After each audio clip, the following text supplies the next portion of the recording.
Rūkymas yra vis besiplečianti problema mūsų amžiaus jaunimui.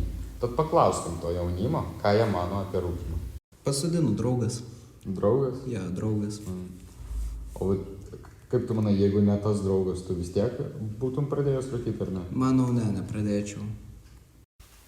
Tavo draugai rūko? Aplinka tavo šeima? Šeimoje niekas nerūko.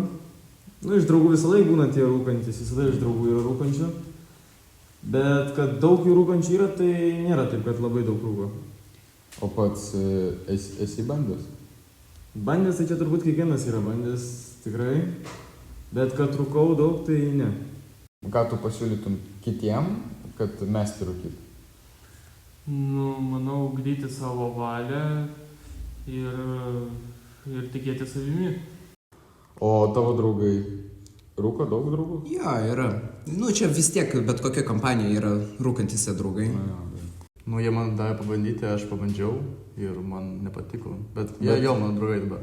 Bet tu pats užsinorėjai pabandyti, ar jie priem spaudė? Tiesiog priejo prie manęs, pasiūlė man parūkyti, aš parūkiau, pasakiau, man nepatiko ir viskas. Bet nebuvo jokio spaudimo? Ne, nebuvo spaudimo jokio. Tau patiks bandyti, mes visi rūkom ir tu rūkysi. Gerai, o dar biški tolimesnėje aplinkoje klasiokai, gal šeima rūko kas? Šeimoje pas mane niekas nerūko, tik jeigu senelis, čia visi seneliai rūko. Dauguma. Bet klasiokai tikrai, dauguma rūko, draugai irgi rūko, bet ne visi, bet rūko tikrai. Viso kompanija yra žmonės, kurie rūko. O ką rūkai? Elektroninis. O paprastas? Paprastas karts nuo karto, kai kažkas duoda. Bet elektroninis labiau patinka? Ja, labiau. O kiek tu jau laiką tu tai darai? Apytiksliai apie metus. O ką apie tai mano tėvai? Jie, aišku, buvo pagavę, bet dabar santykius kaip ir susigrąžinau. Tai yra, turi pasitikėjimą. Bet nebuvo jokių problemų, ten atėjome, nubaudė ar panašiai? Aišku, buvo nubaudę, savaitę praleidau namie, bet vis tiek yra kaip yra. Kas tu manai yra geriau, cigaretės ar elektroninės? Manau, elektroninės, nes cigaretės paprastos turi specifinį kvapą, o elektronikės neturi. Ten yra mango, pavyzdžiui. O kas labiau kenkia sveikatai, kaip tu manai? Manau, paprastos cigaretės. Paprastos? Jo. Čia mano manimas. Gerai, gali būti. Reikia daugiau laiko, kad apie tai sužinotų. Ką turi daryti tėvai, kai pagauna tave rūkant? Čia iš tikrųjų sunku, nes visi tėvai reaguoja būtent į vaikų rūkymą visi skirtingai. Kažkas tai lengviau nieko nedaro savo vaikams. Mano asmeninė padėtis būtų taip, jeigu aš būčiau tėvu, kad leisčiau, nes vis tiek, kai vaikas yra, neleidžia jam nieko, tai jisai vis tiek nori ir daugiau viską pabandyti. Ja. O jeigu leidžia, yra tikimybė, kad vaikas tiesiog pats mes. Nes tiesiog atsibos.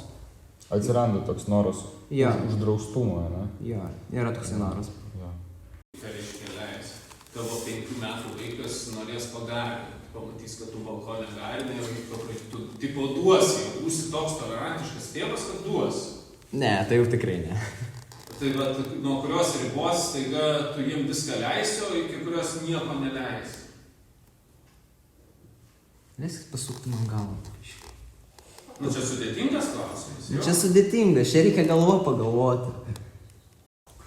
O kur tu manai paaugliai gauna tas visas elektroninės cigaretės? Paaugliai gali pasakyti savo draugui, kuris yra 18 metais, pasakyti nueiti į parduotuvę ar pas barigas Telegrame. O kas yra bariga? Čia kurie pardavinėja nepilnamečiams skaistakus, gal elektronikės.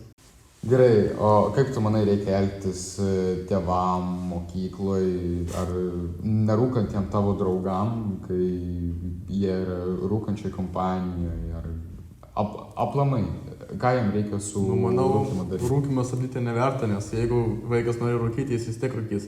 Jeigu jam kažką padarys su tėvai, jeigu tėvai gali pasakyti nerūkyk arba kažką jam padaryti, bet jeigu mokyklai, pavyzdžiui, manau, kad neverta, nes vis tiek, jeigu vaikas nori rūkyti, jis rūkys. Bet ne mokyklos, bet už mokyklos ribų rūkys. Tai ką mokykla turi daryti su mokinių rūkymu?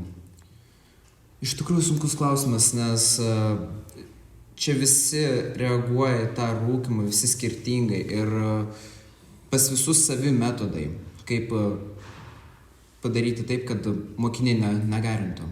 Nei rūkytų, nei... Pavyzdžiui. Pavyzdžių neturiu. Nes per sunkus klausimas, aš ne direktorius esu, aš nesuaugęs esu. Va visa bėda. Tiesa. Jeigu būtum suaugęs ir direktorius, tada tu Man- žinotum, ką daryti. Ne, aš dar ne direktorius esu, aš nei pavaduotojas, nei ką.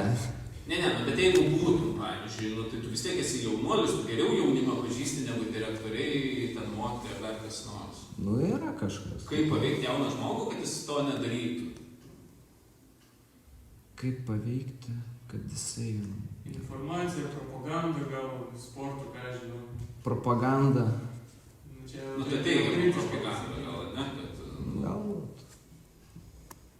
Bet gal jums trūksta informacijos, kad ten tabako gaminiai ten ir tie kaitinimo visokie, kad jie kenkia sveikatai, jūs tipo nežinot.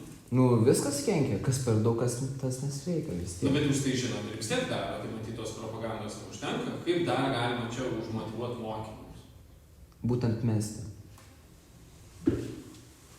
Nepradėti mes.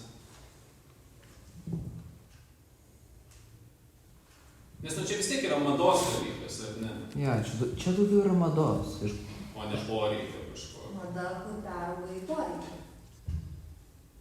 Šiaip. Kur labai greitai atsiranda. Žymiai greičiau. Priklausomybė. Psichologinė priklausomybė Jo. atsiradusi daug greičiau nei tas rūkalis, kuris rūko 10 metų. Tai kad turėkit savo galvą ant pečių ir elkitės taip, kaip atrodo teisingai jums. Ačiū jums. Mes atradę reikia, ne, bet mes turbūt receptas nepateiksim mokesčių žiūrovams. Nu, nes visi sprendžia, kaip jie nori. Nėra čia tokio galutinio atsakymo, kas kaip jiems leidžia.